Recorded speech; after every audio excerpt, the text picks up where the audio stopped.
So I just climbed down McCoy Creek, which is this creek right here, and I'm down at the start of the West Adit.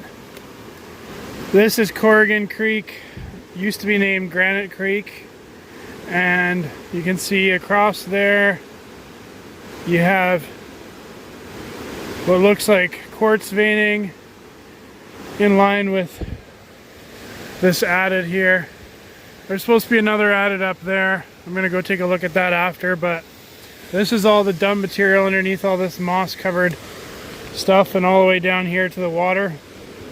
I'm gonna poke around, try and find a sample in here.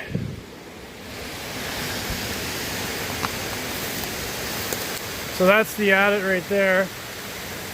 So I've taken a sample from here before. I haven't had it analyzed yet, but I will. And we're just gonna poke around the dump here, take a look down at the water, go up to that secondary adit, which I've actually never been to.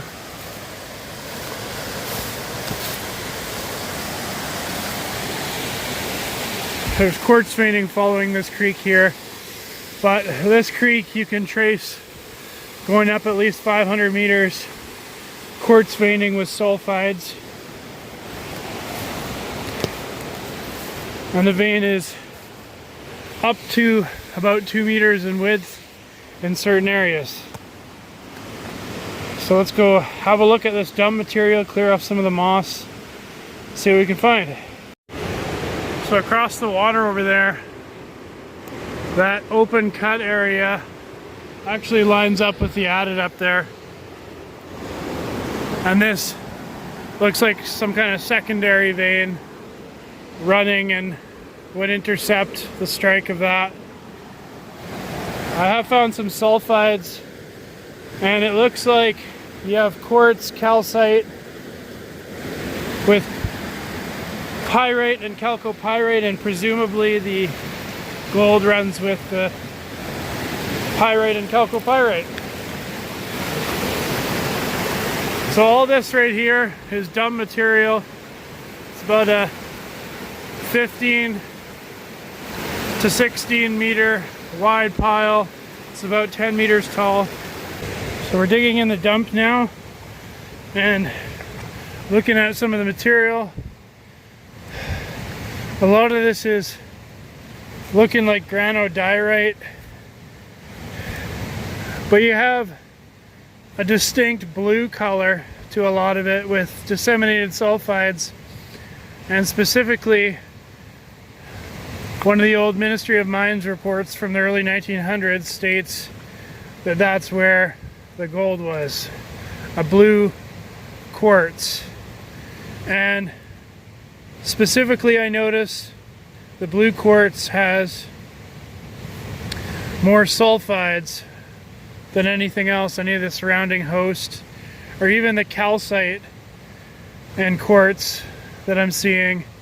There's definitely more sulfides, more oxidation, and that potentially might be where the bulk of your mineralization is. So we're going to take a sample just from the dump here. It's just a grab of the rusty material, and we'll head up and look at that other adit up there if we can find it. Started digging just in another spot. I'm about 15 meters away from where I was looking last time, and I found this big metal spike sticking out of the ground. Presumably this is quite old because the last work they did here was early 1930s. But the bulk of this was taken out in 1895. Dumps down here, this kind of arc right here is the top of the dump. That adit's right there. I'm actually beside that, a little above it, and all this material I'm digging into on the side here too, this is all dump material from maybe up here. This was cleaned out, or they put an open cut or something in here, stripping the adit. Number 2 is supposed to be somewhere up here. Able to get a better view of the dump here. McCoy Creek flowing into what's formerly known as Granite Creek, now Corrigan Creek. This is the dump down here going all the way into the water. It's about 16 to 18 meters wide. Same length out to the water, and about 10 or 15 meters tall. This is where the second adit is reportedly supposed to be, according to a map, and it looks like it's collapsed. But this is definitely a man-made area here, and there's waste rock around the whole outside here. I've dug a bunch of holes. So you have the actual vein exposed at the top there. I'm not going to go in here and dig this out just because I don't know how far this went in and how safe it is.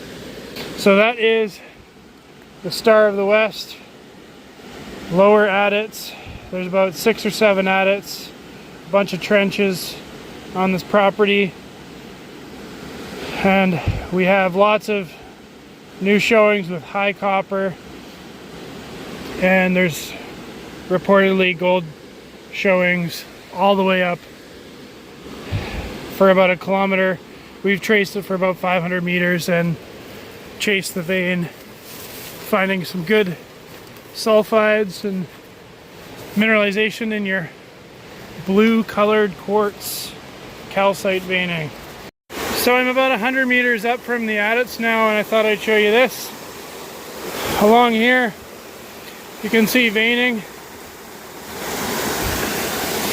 and I'm directly on strike of the adits down there, and you can see here, this area where my hammer is, you have at least a 1 meter wide area where the vein is exposed just in the creek. That's the road up there, fairly close to the road,